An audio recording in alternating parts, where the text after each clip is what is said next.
It's the dictionary. It's the dictionary. It's the dictionary. It's the dictionary. It's the dictionary. It's the dictionary. It's the dictionary. Well, hello, word nerds. Welcome to the dictionary.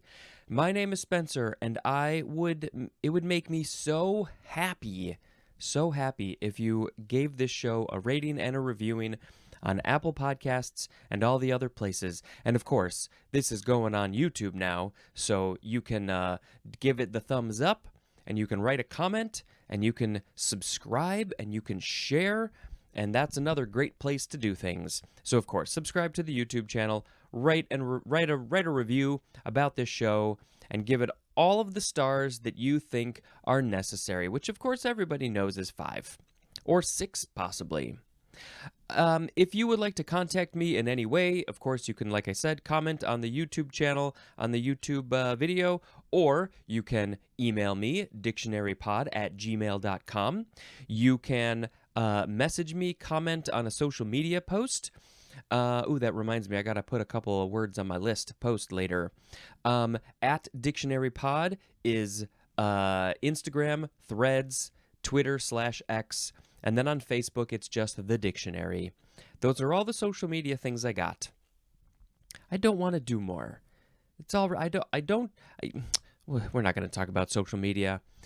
You can leave a message on the Google Voice line, 917-727-5757. And I would love to put it in a show, unless you say, no, Spencer, don't put it in a show. No. If you have a joke for any word through the end of the alphabet, you know, I'm like a couple of months ahead of you, so you gotta think about that ahead of time. So, you know, the end of the E's all the way to the end, email me, only email me the joke, and then I'll make a note to say the joke when I get there. Of course, all this information is in the show notes as well. You can buy merchandise. There's a TeePublic link in the show notes. And you can join the Patreon. I've decided $1 a month. There's still two tiers at the moment. I want to bump them down to 1. They're paying $5. I want to bump them down to 1. Make it cheaper for them. $1 a month gets you early episodes, audio or video, whichever you prefer. I think the video is the better way to go. But if you're on the go, if you can't watch, then audio is just fine. All right, I think we said enough of the things, so now we got to talk about some words. There are some words in here near the end that I don't know, so I'm very, very excited to learn about them. We have first, enactment, E-N-A-C-T-M-E-N-T, noun from 1792. 1, the act of enacting. Okay, and also the state of being enacted. Number 2, something as a law that has been enacted. So the first one, the act of enacting, or the state of being enacted. Are we talking about a law? Are we talking about somebody who's literally acting on stage, maybe? I am an actor, so I am an enactor, and I am doing the act of enacting. Take 1, the act of enacting. Okay, enactment. Oh, the sound is going to be yum, yum, yum, yum, yum. The next word is enalapril. Yes, enalapril. E-N-A-L-A-P-R-I-L. Enalapril. Noun from 1982. There we go. This is an antihypertensive drug, C20H28N2O5, that is an ACE inhibitor administered orally in the form of its maleate or maleate. Okay, the letters and numbers, I recently learned what those are, and I don't remember what that was called. Empirical formula? Ooh, yes, I think I found it. Empirical formula. The empirical formula is C20H28N2O5. It's an ACE inhibitor. ACE is all caps, ACE.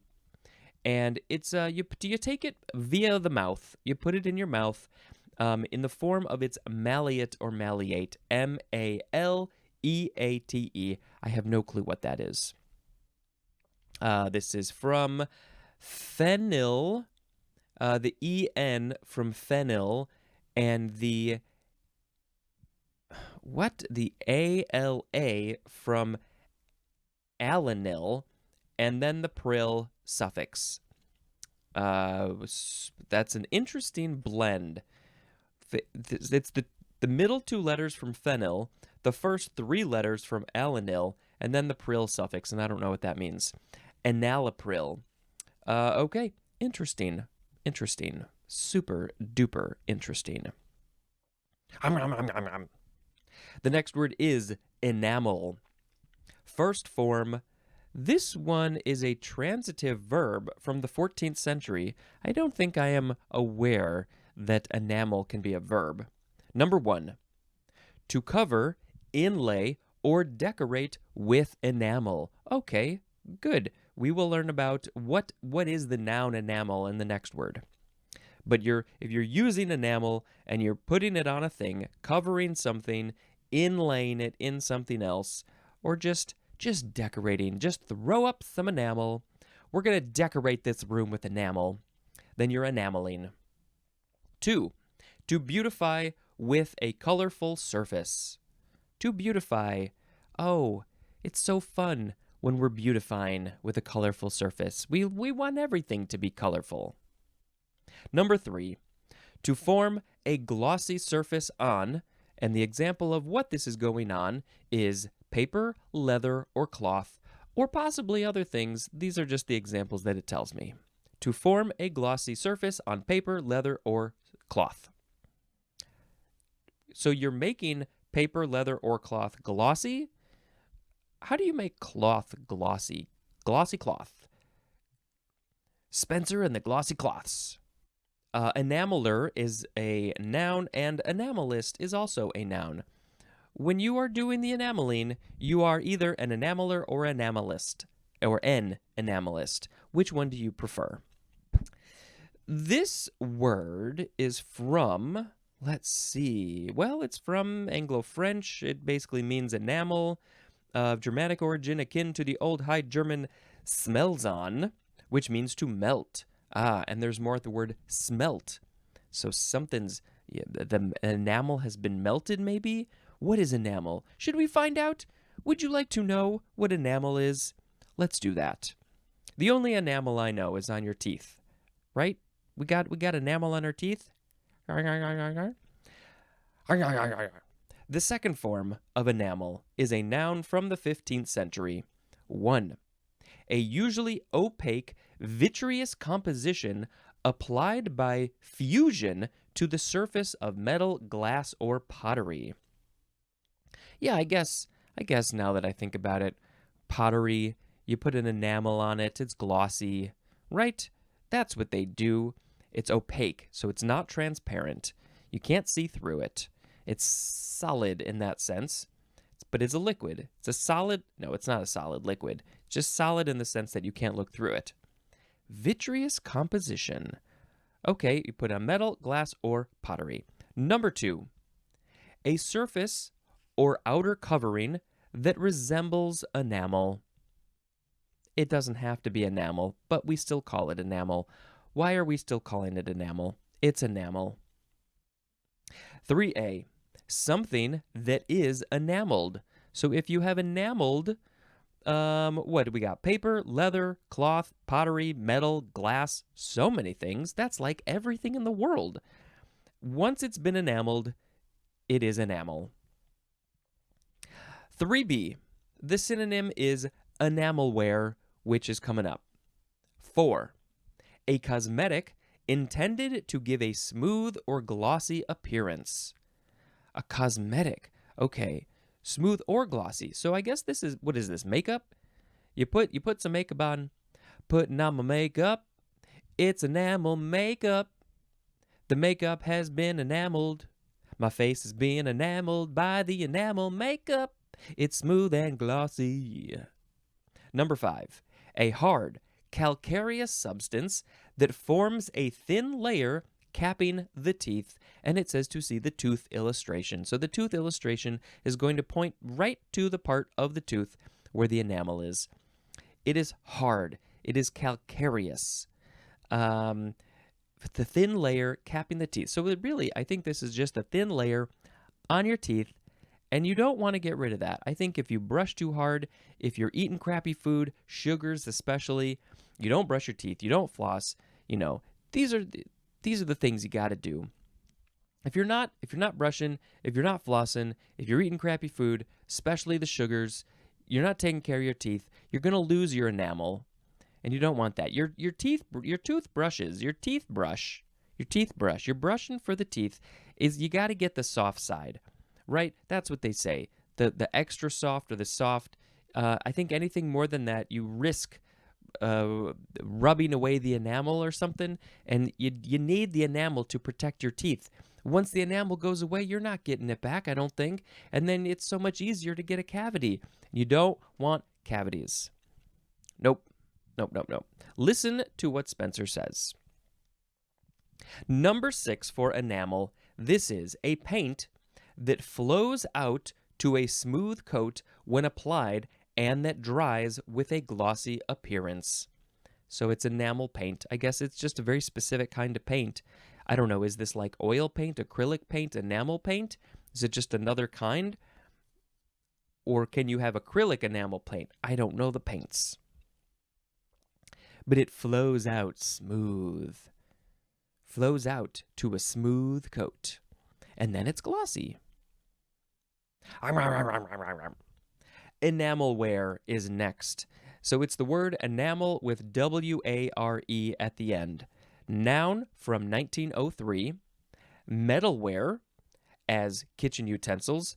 Coated with enamel. It's metal, so we're talking about forks and spoons and knives and sporks and fives. I guess if they're coated with enamel, they just make it glossy.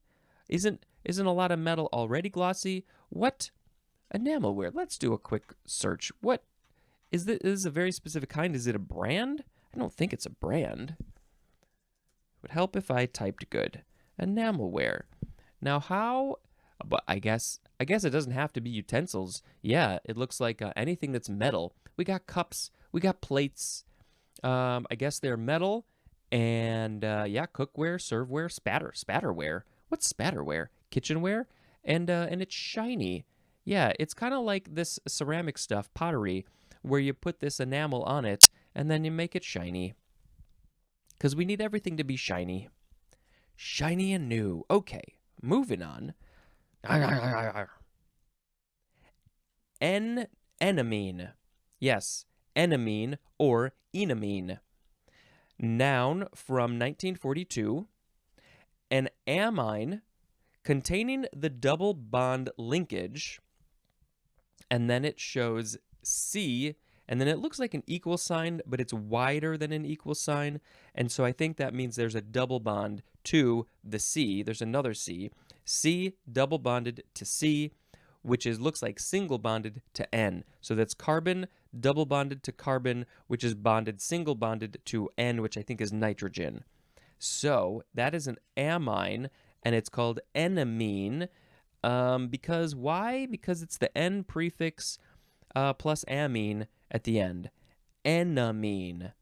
But then amine, I think is it amine? Is that how you pronounce that word, or is it amine? It's spelled amine, but I don't know. We're going to do a quick little look for amine. Is it amine or amine? I could probably have typed this into the computer that I have sitting right in front of me, but there's no fun in that. Let's see. We're in the AN section. Oh, there's going to be a bunch of those. This is the worst use of my time, Spencer. What are you doing with this? And you're one-handed, which is not helping anybody. Okay. Let's see. You can say it's I know, it's amine or amine. It is amine, not amine. I was so wrong. I was so incredibly wrong. So enamine is more proper and is a double bond with the carbons and then we got the nitrogen in there too. Enamor is next. Enamor. This is a transitive verb from the 14th century. Number 1, to inflame with love. To inflame with love? This is usually used in the passive with the word of. Of enamor? No, it's enamor of. Enamor of. Now, it doesn't give an example of how you would use this, but I'm aware that this word is all about love. I'm enamored with, this is a transitive verb, to inflame with love. Inflame with love. How do you use this? Enamor. You're verbing it up, and so you are enamoring. But what's with the of? Of enamor, enamor of? Give me a context. Number 2, to cause to feel a strong or excessive interest or fascination. And this is usually used in the passive with the words of or with, as in, here's an example, baseball fans enamored of statistics. Okay, yes, I guess you put it at the end. With is what I am more used to, because I'm always talking about how I'm enamored with things. I'm enamored with words. I'm enamored with you. I'm enamored with movies. I'm enamored with my wife. Of my wife, with my wife. Which one do you use there? She has inflamed me with love. Let's see. Yes, baseball fans. They are a big fan of the statistics. They love those fiery statistics. Let's see. It is from, we're taking it down to Anglo-French. Enamorer, which is from en plus amour, which means love. And there's more at the word amour. And yes, of course, we saw that word in there, amour, but they spell it A-M-O-U-R in French. And enamor is E-N-A-M-O-R. There's no U in there. No you, no you. You don't get to love. Just the rest of us. The next word is enamor again, but this one does have the U because it is this chiefly British variation of enamor. Next word is enantiomer. Maybe it's just enantiomer. E-N-A-N-T-I-O-M-E-R. Enantiomer. Noun from circa 1929. This is either of a pair of chemical compounds whose molecular structures have a non-superimposable mirror image relationship to each other. What does that mean? Non-superimposable mirror image relationship to each other. Compare to diastereomer. Diastereomer. Whoa. I don't remember that word at all. Enantiomeric is an adjective, and the etymology isn't so much interesting. So there's chemical compounds, their molecular structures, the structures of the molecules that make them up, have a non-superimposable mirror image relationship to each other. So I guess they're opposites? There's two chemical compounds, and they're opposites of each other or something? Enantiomer. Interesting. Next is enantiomorph. Woohoo! Oh, was that? No, yeah. Noun from 1885, number 1. The synonym is enantiomer. Same thing. Enantiomorph, enantiomer. Enantiomer and enantiomorph are the same thing. Number 2. Either of a pair of crystals, like quartz, that are structural mirror images. Structural mirror image. So yeah, they're opposites. They're mirror. I don't understand this exactly. Okay, you gotta. I need a scientist to describe this to me. Enantiomorphic is an adjective. Enantiomorphism is a noun, and enantiomorphous is an adjective. Why don't they teach us these words in 3rd grade? They really should. Let's see. This is from the Greek enantios, which means opposite. And then, let's see. That is from enanti, which means facing, like you're facing a mirror, which is en, which means in, plus anti, which means against, and then morph, which means morph. The enantiomer also is from the Greek enantios, but for some reason they didn't say there that it means opposite. They waited until the next word to tell me that. So that's what this word means. Enantiomer, enantiomorph, it's all about the opposite thing. Okay.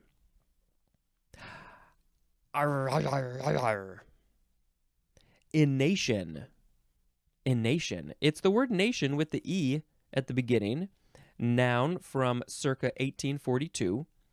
An outgrowth from the surface of an organ, as in a plant virus causing innation on leaves. Okay, so the plant has a virus, and it's causing this innation, which is an outgrowth. It grows from the surface, whatever organ the plant has, it's coming out of that organ. Now, can humans get innations, or do we just call them something else? Innation. This word is from the Latin innatus, which is from, I guess, the verb innasci, which means to rise out of, which is from nasci, which means to be born. And there's more at the word nation, because the nations are born from all the people who live there, and they say, we're a nation now. So, innation. Yes, that's what it is. I'm gonna go look at a tree that has a big old bump on it. I'm gonna say that tree has an innation. I'm showing you my enamel. My stupid teeth. Next is en banc. En banc. E-N, next word, B-A-N-C. En banc. Adverb or adjective from 1863. In full court. That's the first part. In full court.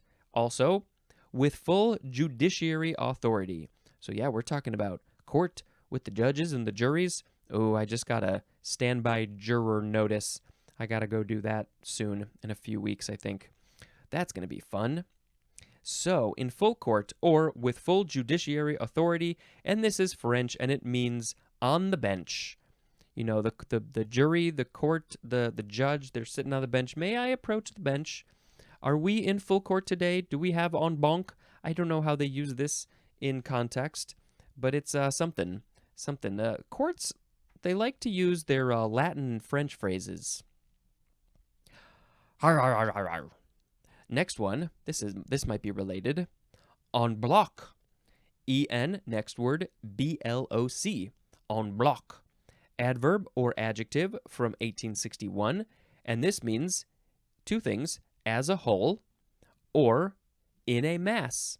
As a whole thing, the whole thing, W-H-O-L-E, or also in a mass.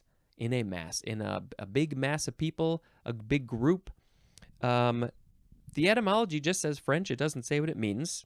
Maybe it means in a block. And sorry, I have an itch on my eye. So it's you're just in a block. It's just a big old mass. And how do we use this? Do the courts use this? Do the police officers use this? I don't know how this gets used. I've never heard it before. En bloc.